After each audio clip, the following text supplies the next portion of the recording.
in my drum from the lease. Gonna change out the motor on it.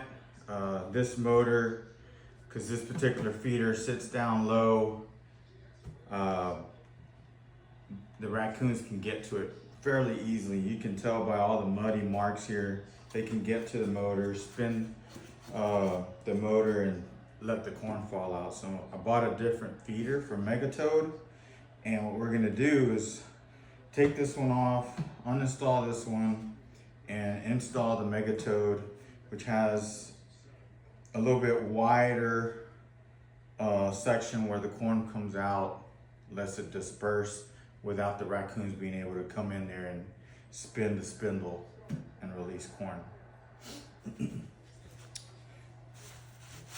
All right, let's remove the motor.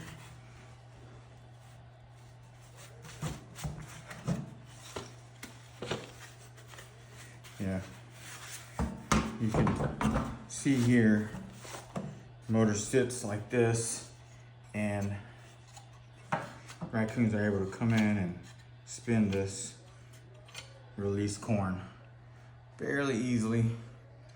A little annoying.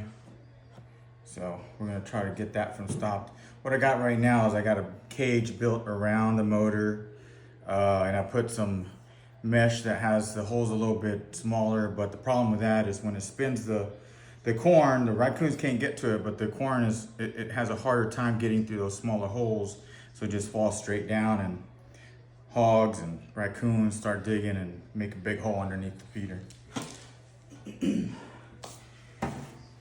So the trick here is getting this piece off. I think I'm just going to break it off instead of taking it all off. This is the piece from Megatoad that's going to go on here. And the reason I want to break it off is because these got bolts that go into the feeder.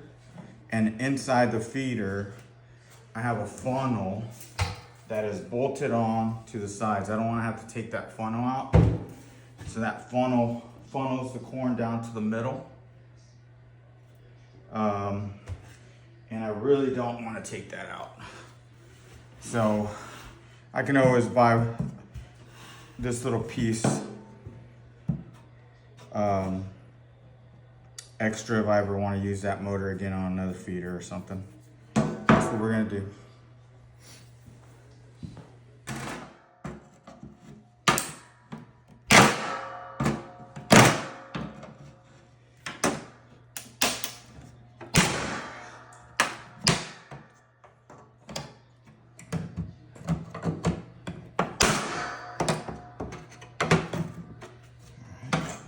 There's one. Get the others off.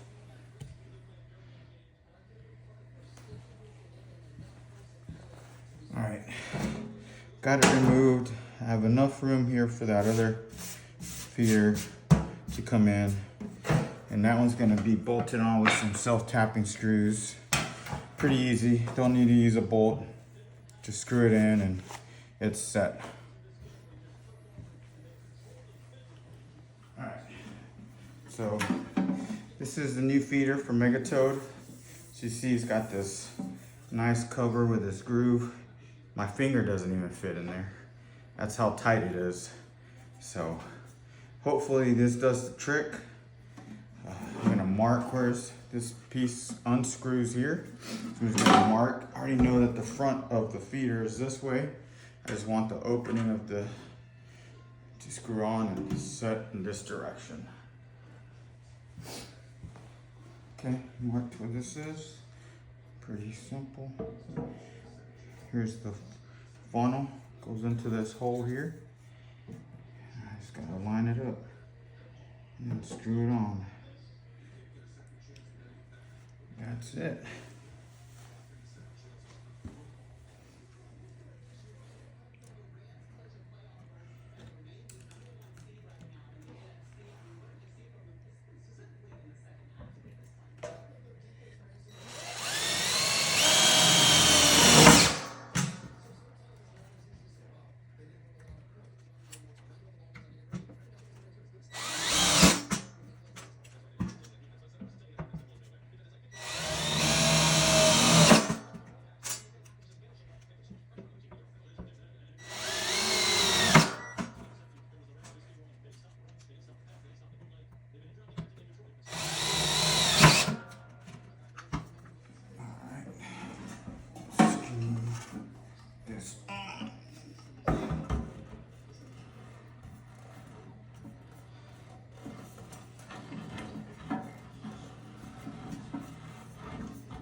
Boom.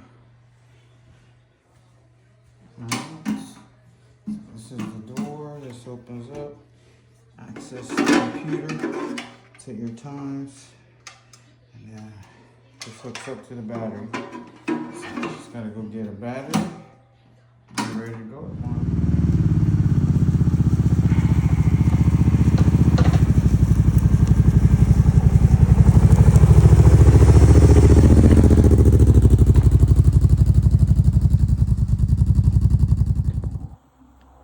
Alright guys, we're out in the field. Yesterday I showed y'all how we got this installed onto the barrel. The adapter that screws on here is on the barrel already. Brought the barrel, set it up on our platform here. And what we're gonna do today is screw this baby on. I already took all the mesh that was around here on the cage, limiting the corn from flowing out to the sides. We're hoping this does a better job of keeping the raccoons out and spreading the corn out a little farther than the feeder. You can see that they're digging a big hole here, the hogs and raccoons, and we want to kind of limit that as much as possible and get the corn spread out to the sides. So let's go ahead and get that done.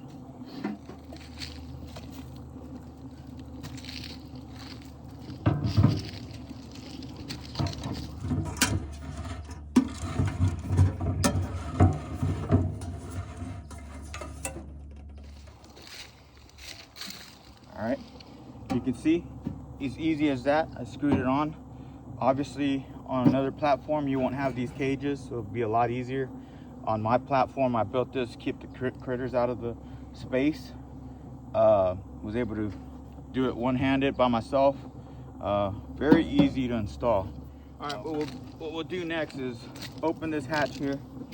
This is the front door. I think you noticed when I was installing this, I made sure that this was facing this way because of the cage, how this opens up. Basically, this opens up here. Here's the programmer. There's a slot right here where your programmer just slides in, keeps it snug, very easy. And then the battery's gonna go here, and I'm gonna install that now. All right, what we got here is a 12 volt. This particular feeder will take a 6 volt or a 12 volt. Pretty cool. 12 volt will last a lot longer. Won't have to come out and replace the battery as much.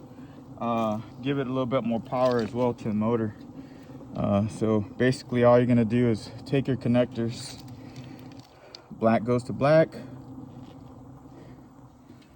Red goes to red. And if you notice on these connectors, it's pretty cool. These connectors have these top pieces here. And what connects there is if you wanna hook up a solar panel, those solar panels will hook up here, or the solar panel wires would hook up here and be able to charge your battery and give you power all the time. So get this put in there.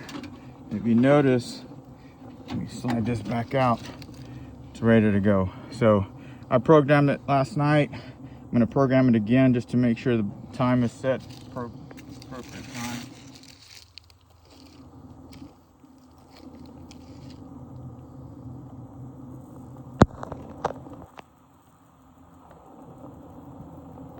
All right, so we're ready.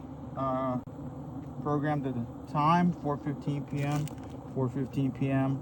I've set the program to also go off at 7 in the morning, I think, and at 4:30 p.m. in the afternoon. Got all those settings set. We're gonna put this back in. And then it's got this little key. Move that. It's got a lock for this so nothing can open it. Put that on, and we're gonna put some corn in and give it a test.